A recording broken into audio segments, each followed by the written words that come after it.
Taffy Morgan's Harp.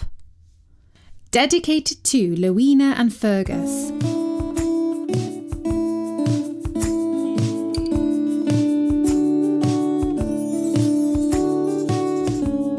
Morgan is one of the oldest names in the Welsh land. It means one who lives near the sea. One of these, named Taffy, was, like nearly all Welsh people, very fond of singing. But unfortunately, the only person who loved to hear his voice was himself. It was very rough, and when it came to playing the harp, he was hardly any better. Nobody could persuade him that his music was out of tune and his voice horrid. He continued to sing and play. Now, a Welsh bard was passing by Morgan's house. He was a professional storyteller who made up verses and sang them for a living. People considered him to be a very great artist. He heard Taffy Morgan practicing his scales. La la la la la. Someone on the street asked the poet how he liked the music which he had heard inside. "Music?" replied the bard with a sneer. "Is that what Morgan is trying? Why, I thought it was first the lowing of an aged cow, and then the meowing of a lovesick tomcat. Do you call that music?" The bard's words were soon quoted by all Taffy Morgan's neighbours, and he became known as the Tomcat, a name he did not appreciate, but he took no notice of his critics and continued his musical ways. One evening, when Morgan thought his singing unusually fine and felt sorry that he lacked an audience, he heard a knock at his door. He yelled out, "Come in!" The door opened, and there stood 3 tired-looking strangers. They appeared to be travellers. One of them said, "Kind sir, we are weary and worn, and will be glad of a morsel of bread. If you can give us a little food, we shall not trouble you further." "Is that all?" said Morgan. "See there the loaf and the cheese, with a knife beside them. Take what you want. No one shall ever say that Taffy Morgan denied anyone food when he had any himself." Having heard the kind invitation, the 3 travellers sat down and began to eat. Meanwhile, without being invited to do so, their host began to sing for them. "Glad, glad, cledol o'i ffwm yn glad, tra mor yn fer I, bwyd hoff yn bar, o bethau der heniaeth bar." Now, the 3 travellers were fairies in disguise. They were journeying over the country from cottage to cottage, visiting the people. They came to reward all who gave them a welcome and were kind to them, but to annoy and play tricks upon those who were stingy, bad-tempered or sour. When they had finished eating, one of them said, "You have been good to us, and we are grateful. Now, what can we do for you? We have power to grant anything you may desire. Please tell us what you would like most." At this, Taffy looked hard in the faces of the 3 strangers to see if one of them was the bard who had likened his voice, in its ups and downs, to a cow and a lovesick cat. Not seeing any familiar face, he plucked up his courage and said, "If you are not making fun of me, I would like to own a fairy harp, and if I can have my wish in full, I want one that will play only lively tunes. No sad music for me." Here Morgan stopped. Again he searched their faces to see if they were laughing at him, and then proceeded. "And something else, if I can have it, but it's really the same thing I'm asking for." "Speak on, we are ready to do what you wish," answered the leader. "I want a harp, which, no matter how badly I may play, will sound out sweet and jolly music." "Say no more," said the leader, who waved his hand. there was a flood of light, and to Morgan's amazement, there stood on the floor a golden harp. But where were the three travellers? They had disappeared in a flash.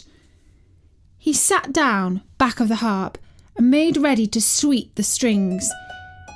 He hardly knew whether or not he touched the instrument, but there rolled out volumes of lively music, as if the harp itself were mad. The tune was wild and such as would set the feet of young folks tapping, even in church. As Taffy's fingers seemed every moment to become more skillful, the livelier the music increased, until the very dishes rattled on the cupboard as if they wanted to join in. Even the chair looked as if it was about to dance. Just then, Morgan's wife and some neighbours entered the house. Immediately, the whole party, one and all, began dancing in the jolliest way.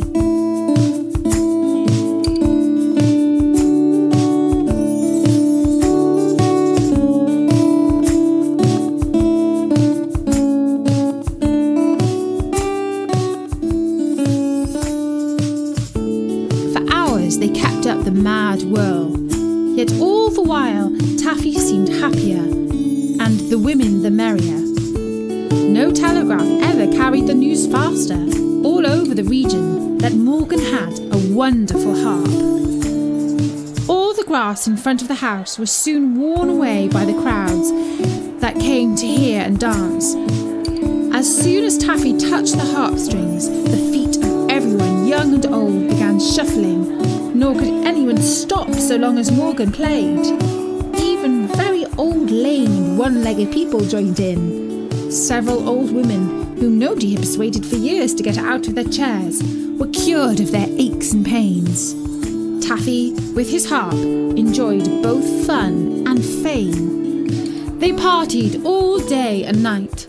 Hardly a moment's peace could be enjoyed in the village. Pilgrims came from far and wide to hear holy Morgan play and rid them of aches and pains. One day, in the crowd that stood around his door waiting to begin to hop and whirl, Morgan saw the bard who had compared his voice to a cow and a cat. The bard had come to see whether the stories about the harp were true or not. As soon as the harp music began, the bard's feet began to go up and his legs to kick and whirl. The more Morgan played, the madder the dance and the wilder the antics of the crowd. The bard had to join in the merriment, for he could not help himself. Soon they all began to spin round and round on the flagstones in front of the door, as if crazy. And then they broke the garden fence. They came into the house and knocked over the chairs and sofa, even when they cracked their shins against the wood. They bumped their heads against the walls and ceiling, and some scrambled over the roof and down again. The bard could no more stop his weary legs than could other lunatics. To Morgan, his revenge was so sweet that he kept on until the bard's legs gave way, and he fell down on top of people that had tumbled from sheer weariness, because no more strength was left in them. Meanwhile, Morgan laughed until his jaws were tired and his stomach muscles ached.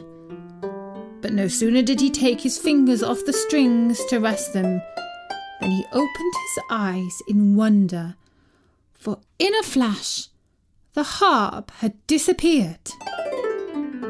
He had made bad use of the gift, and the fairies were displeased, so now Morgan felt sorry. Yet the grass grew again when the crazy musician played no more. The air seemed sweeter to breathe because of the silence, and the fairies kept doing good to the people of goodwill, and today some of the sweetest singers in Wales come from the poorest homes. And I'm delighted to dedicate this story to Louina and Fergus, who live in Guangzhou, China, and really enjoy listening to Storynory on journeys, all while waiting for their father Philip to finish cooking dinner.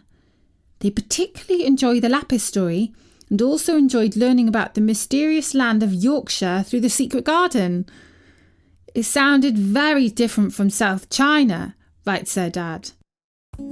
Lowena's birthday is on the 26th of November, and she asked to become a Storynory supporter for her birthday.